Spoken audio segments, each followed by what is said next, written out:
মধ্যে কেমন করে কোরআন তেলাওয়াত করলে। আর মাদ্রাসার মধ্যে যারা যায়, মাদ্রাসার ছাত্রদের তেলাওয়াত দেখলে অন্তরটা পর্যন্ত ঠান্ডা হয়ে যায়। একবার আওয়াজ দিয়ে বলেন কথা ঠিক কিনা? আল্লাহর বান্দারা, এরপরে দুনিয়ার মধ্যে একজন কোরআনের হাফেজ, একজন আলেম যেমন করে কোরআন তেলাওয়াত করেছে, আল্লাহর কাছে ওইভাবেই কোরআন তেলাওয়াত করবে।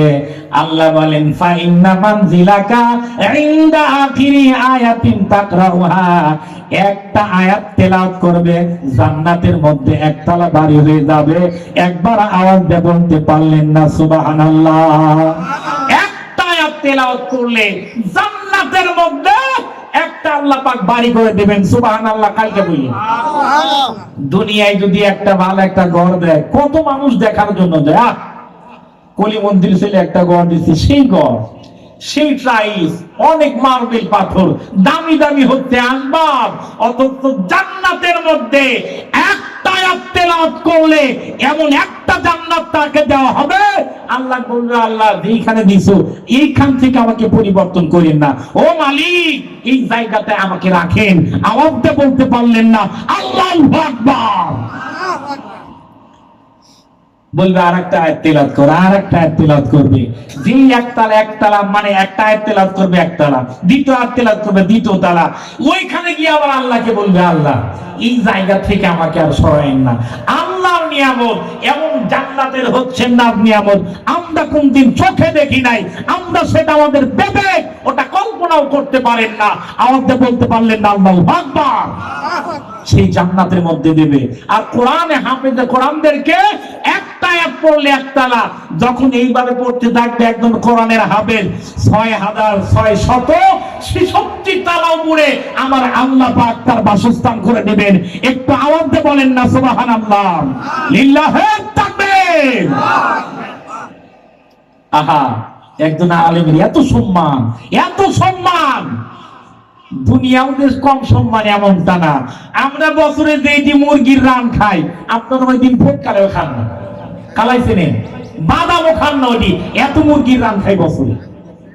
এই যে এখন মাহফিল করে ঢাকায় যাও মাহফিল করতে, ওখানে মনে হয় যে শুধু লাউ ঘাটি করে ছেড়ে দিব নাকি সব থেকে দামি দামি জিনিসগুলা হুজুর জিকে খাওয়ায়।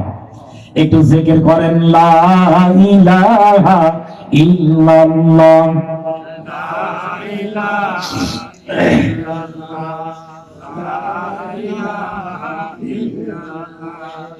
একটু আসতে বলেন, সাইডে মহিলারা আছে, শুনলে কিন্তু গুণ হইব, মারাত্মক গুণ হবে। মহাব্বতে বলেন, লা ইলাহা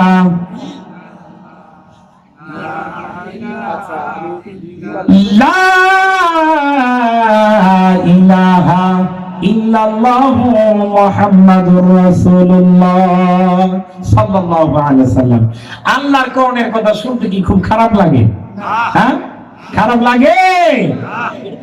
খারাপ লাগবে তো শয়তানে, তাও কি শয়তান, মানে সব কিছুই তার ভালো লাগবে, একটা জিনিস তার ভালো লাগবে না, যেখানে কোরআন সুন্নাহর কথা হবে এই জায়গাটা, এই মানুষগুলা, ওইখানকার তার আচরণ, ওইখানকার মজলিসের যে একটা মুভমেন্ট আছে, এগুলা ভালো লাগবে না। এর নাম কি? শয়তান। আল্লাহর বান্দারা, আল্লাহ হাফেজে কোরআন, কোরআনে হাফেজদের কত সম্মান দিয়েছেন। একটু বলেন তো দেখি, আমার আপনার বাড়ির থেকে আমার আপনার সন্তানগুলা হাফেজ আলেম হওয়ার দরকার আছে না নাই? পাড়ার মানুষরা শোনেন, ইচ্ছা করলে আপনার ঘর থেকে হাফেজ হবে না, ইচ্ছা করলে আপনার সন্তান আলেম হবে না। সন্তানকে যদি আলেম আর হাফেজ বানাতে চান, আপনাদের কিন্তু পরিবর্তন হওয়া লাগবে, 5 ওয়াক্ত নামাজ পড়া লাগবে, আল্লাহর কাছে দোয়া করতে হবে, আর সন্তানগুলাকে দ্বীনি পরিবেশের মধ্যে বড় করা লাগবে। আল্লাহর বান্দারা, আল্লাহ এই কোরআনের শিক্ষার কত দাম আপনাদের ছোট্ট একটা ঘটনা বললে বুঝে আসবে, এটা আমার বানানো কোনো ঘটনা আমার বানানো কোনো ঘটনা না।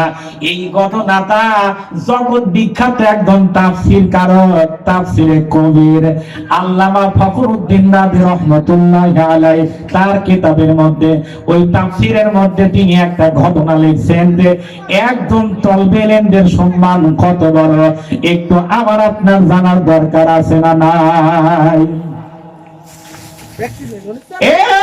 পাড়ার মানুষরা শোনেন, আল্লামা ফখরুদ্দীন রাজি রহমাতুল্লাহি আলাইহি তার তাফসীরে কবিরের মধ্যে লিখেছেন, বনি ইসরাইলের মধ্যে একজন মানুষ ছিল, একটু আওয়াজ দিয়ে বলেন কোন গোত্রের মধ্যে? বনি ইসরাইল। বলেন কোন গোত্র? বনি ইসরাইল গোত্রের মধ্যে একজন মানুষ ছিলেন, এর স্ত্রীর গর্ভের মধ্যে সন্তান আসছে, তখনই নিয়াত করেছে আমার যদি ছেলে হয় আমার সন্তানটা আমি আল্লাহর রাস্তায় দিয়ে দেব। একবার আওয়াজ দিয়ে বলেন না সুবহানাল্লাহ। আল্লাহর বান্দারা, এই জন্য আমার রাসূল বলেন প্রত্যেকটা কাজ হতে নিয়াতের উপর। আপনি নিয়াত করলেন, আপনি কাজটা করতে পারলেন না, ইন্নামাল আমালু বিন্নিয়াত, আপনি নিয়াত করেছেন আমি ফজর নামাজটা আমি জামাতের সহিত পড়ব,